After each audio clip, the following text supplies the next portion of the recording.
عزیزان گرامی و بزرگان قدر، جس حدیث کی تلاوت فرمائی ہے یہ حدیث امام حسین علیہ السلام سے نقل ہوئی ہے کہ دراصل جو امام حسین علیہ السلام کا وصیت نامہ ہے کہ جب آپ مدینے سے نکل رہے تھے تو آپ نے اپنے بھائی جناب محمد حنفیہ کو یہ وصیت کی کیا کہ انی لم اخرج اشیراں ولا بطیرا ولا مفسداں ولا ظالمہ، کہ میں نہ کسی لالچ کی بنا پر نکل رہا ہوں، نہ کسی غرور کی بنا پر، نہ فتنہ اور فساد پھیلانے کے لیے نکل رہا ہوں، نہ ظلم و ستم کرنے کے لیے نکل رہا ہوں، میں اپنے نانا کی امت کی اصلاح کے لیے نکل رہا ہوں، امر بالمعروف نیکیوں کا حکم دینے کے لیے، ونہی عن المنکر اور برائیوں سے روکنے کے لیے نکل رہا ہوں، اور اس امر اور نہی میں جس سیرت کو میں اختیار کروں گا وہ میرے نانا کی سیرت ہوگی اور میرے بابا علی ابن ابی طالب کی سیرت ہوگی۔ صلوات پڑھیں محمد و آل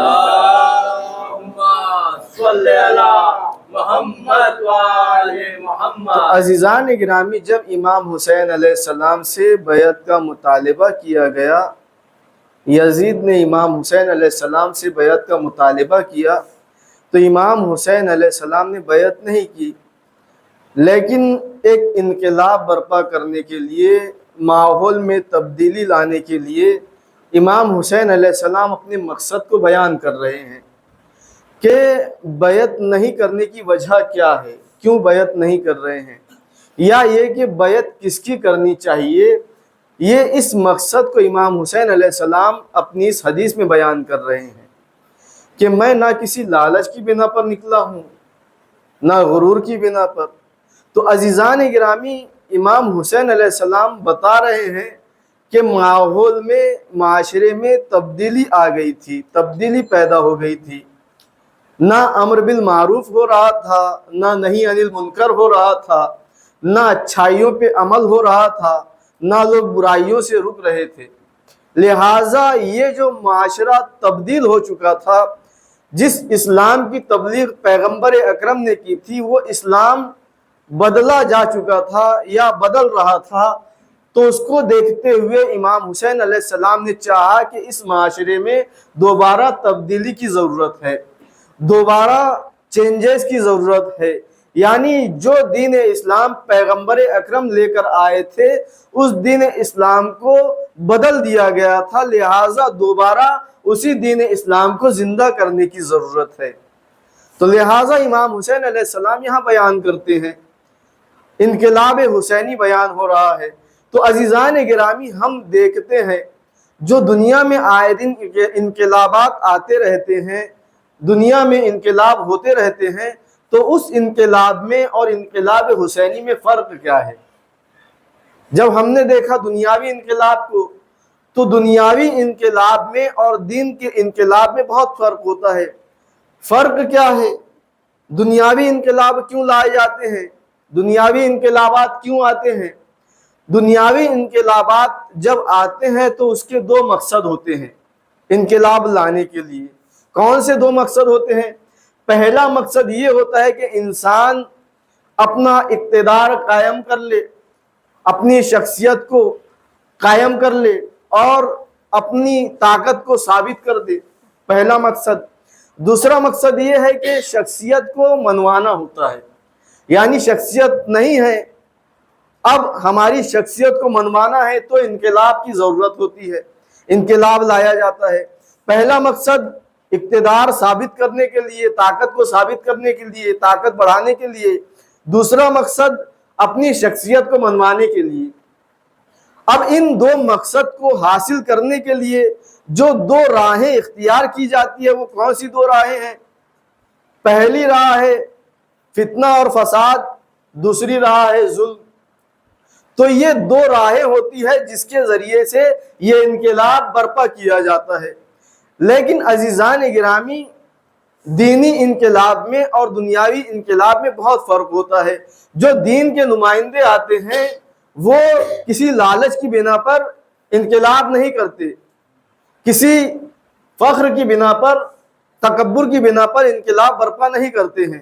جیسا کہ قرآن مجید میں ذکر ہوتا ہے جناب صالح پیغمبر کے بارے میں کہ جب انہیں قوم سمود میں مبعوث کیا گیا اور انہوں نے تبلیغ دین کرنا شروع کی، معجزات دکھائے، کرامات دکھائے اور دین الہی کا پیغام پہنچانا شروع کیا، توحید کا پیغام پہنچانا شروع کیا، تو اب قوم سمود کے جو لوگ تھے انہوں نے ان کی شخصیت پر اشکال کرنا شروع کر دیا.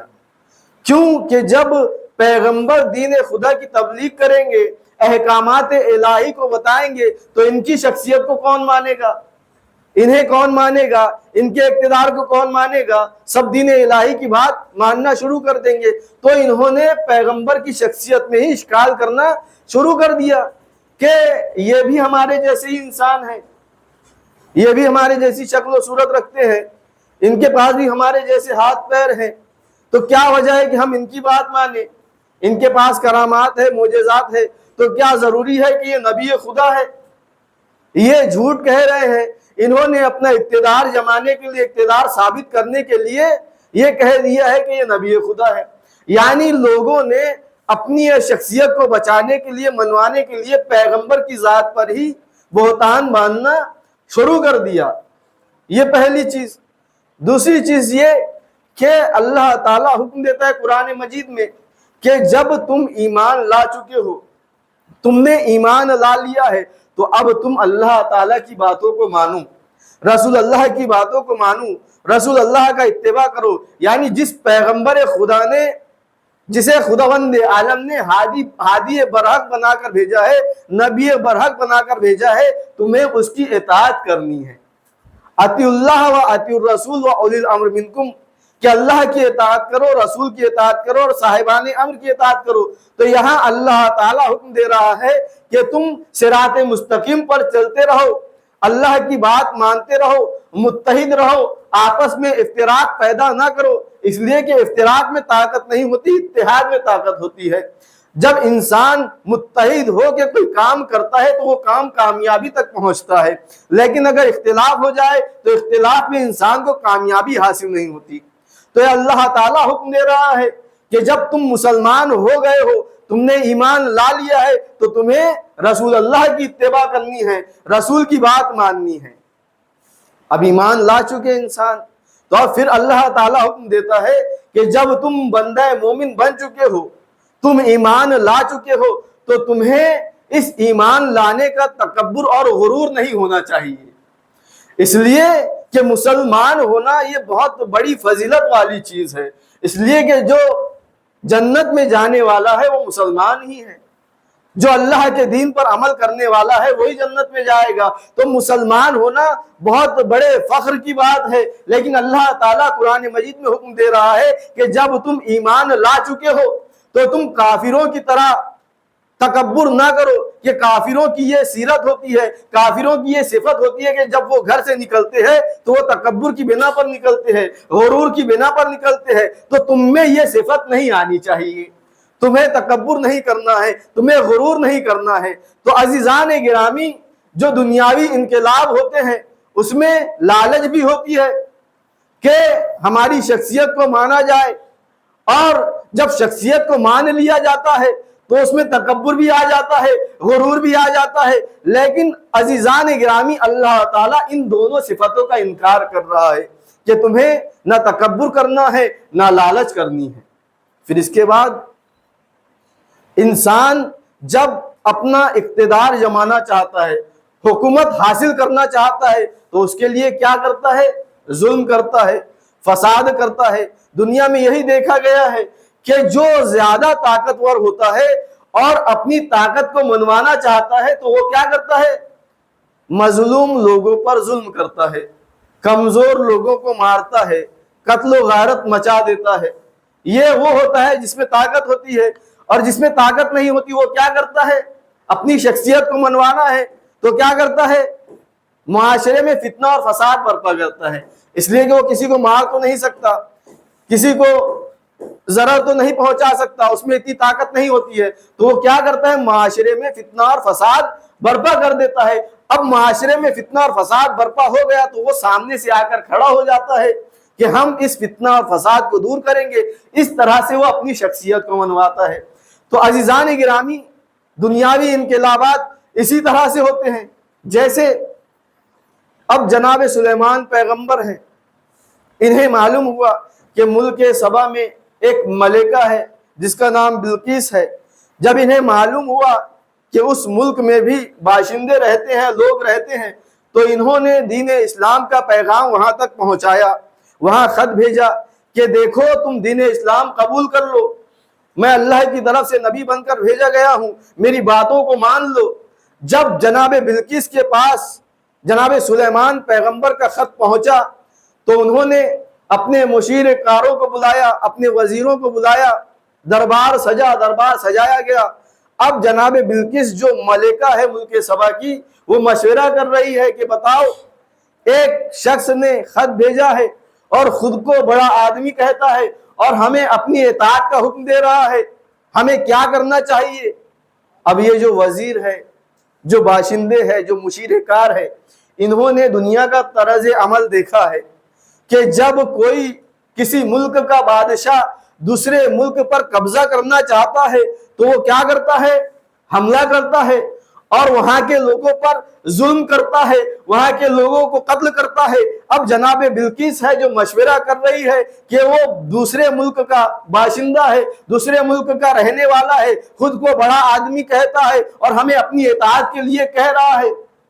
اب کوئی بھی عقل مند انسان جس نے دنیاوی طور طریقوں کو دیکھا ہے وہ کیا مشورہ دے گا کہ ساودھان ہو جائیے کہ جب اس نے اطاعت کا حکم دیا ہے اور ہم اگر اس کی اطاعت نہیں کریں گے تو وہ ہم پر ظلم کرے گا، قتل و غارت مچا دے گا۔ لیکن عزیزان گرامی، اگر جناب بلقیس نے بڑھ کر یہ پوچھ لیا کہ ہم بھی تو بادشاہ ہے، ہم بھی تو ملکہ ہے، کیا ہم نے کبھی کسی پر ظلم کیا ہے؟ تو کیا جواب دیں گے؟ تو یہی جواب ملے گا، آپ ہم پر ظلم اس لیے نہیں کر رہی ہے کیونکہ آپ ہم سے ہیں، ہمارے والے ہیں، لہٰذا آپ ہم پر ظلم نہیں کریں گے۔ لیکن جو باہر سے آئے گا، جو اپنا اقتدار ثابت کرنا چاہے گا، وہ یہ نہیں دیکھے گا کون اپنا ہے کون پرایا ہے، وہ بس ظلم کرتا چلا جائے گا۔ تو عزیزان گرامی، دنیا کی ہم نے راہیں دیکھی، دنیا کا طرز عمل دیکھا کہ جو دنیاوی انقلابات برپا کرنا چاہتے ہیں وہ فتنہ اور فساد بھی برپا کرتے ہیں، ظلم و ستم بھی برپا کرتے ہیں۔ لیکن جو ہادیان برحق ہوتے ہیں، جو رسول ہوتے ہیں، جو نبی ہوتے ہیں، جو امام ہوتے ہیں، وہ کسی پر ظلم و ستم نہیں کرتے، وہ فتنہ اور فساد نہیں کرتے، بلکہ اپنے اخلاق کے ذریعے سے دین اسلام کو پھیلاتے ہیں۔ صلوات پڑھیں محمد وآل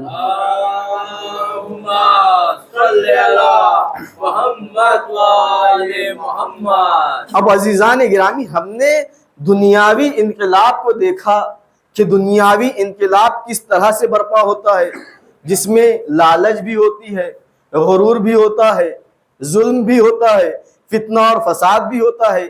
اب آئیے وصیت امام حسین علیہ السلام کو دیکھیے، یہ انقلاب برپا کرنا چاہتے ہیں لیکن ان 4 چیزوں کو پہلے ہی امام نے منع کر دیا۔ نہ میں کسی لالچ کی بنا پر نکل رہا ہوں، نہ کسی غرور کی بنا پر نکل رہا ہوں، نہ فتنہ اور فساد کے لیے نکل رہا ہوں، نہ ظلم و ستم کے لیے نکل رہا ہوں۔ تو عزیزان گرامی، جو دنیاوی انقلاب کی راہیں تھی، امام نے تو اس کا پہلے ہی انکار کر دیا، تو پھر کس طرح سے انقلاب برپا کریں گے؟ ہم پوچھیں گے کہ مولا آپ کس طرح سے انقلاب برپا کریں گے؟ تو امام نے جواب دیا، میں اپنے نانا کی امت کی اصلاح کے لیے نکلا ہوں۔ کس کے لیے؟ نانا کی امت کی اصلاح کے لیے۔ تو ہم سوال کریں گے کہ مولا آپ ہی کیوں نکلے اور لوگ کیوں نہیں نکل رہے ہیں؟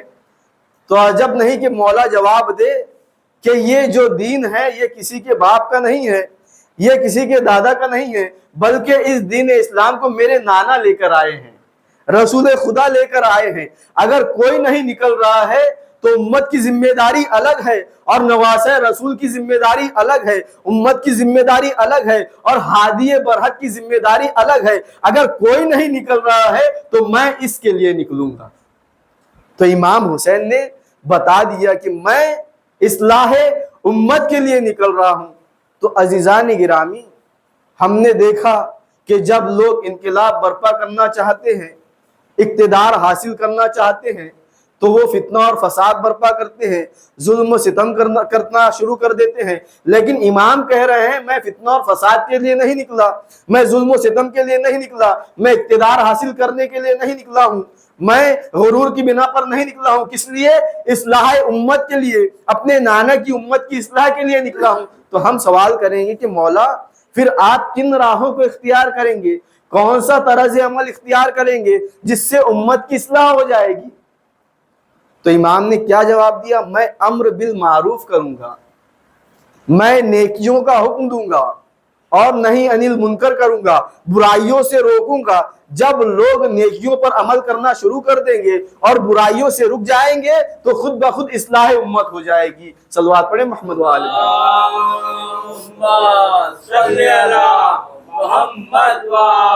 محمد۔ تو عزیزان گرامی، سوال یہ ہوتا ہے اصلاح امت کے لیے تو اور بھی لوگ نکل سکتے ہیں، امر بالمعروف نہیں انل منکر، لیکن آپ کس طرح سے امر بالمعروف کریں گے، نہیں انل منکر کریں گے؟ وہ کون سا طرز عمل ہوگا کہ جس کے ذریعے سے امت کی اصلاح ہو جائے گی؟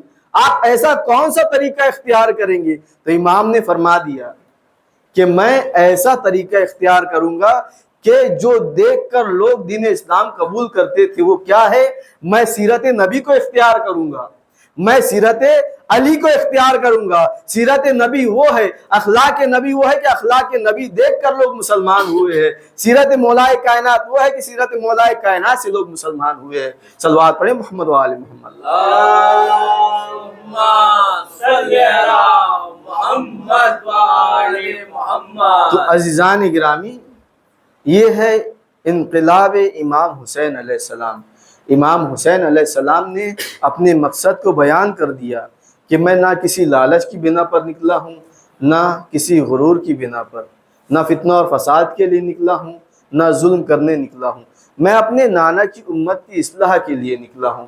تو عزیزان گرامی، اس اصلاح امت میں امام حسین علیہ السلام نے اپنا گھر تک لٹا دیا، اپنے عزیزوں کی قربانی پیش کر دی ہے۔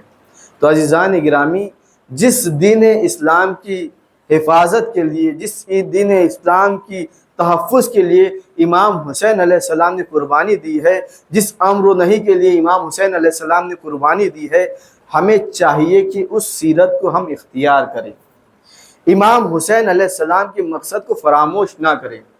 جب امام حسین علیہ السلام امر و نہی کے لیے نکلے ہیں تو ہمارا بھی فریضہ ہے کہ ہم ان کی سیرت پر عمل کریں، جو حکم انہوں نے دیا ہے ہم ان کے احکامات پر عمل کریں، اس لیے کہ عقیدے کی اصل عمل ہے۔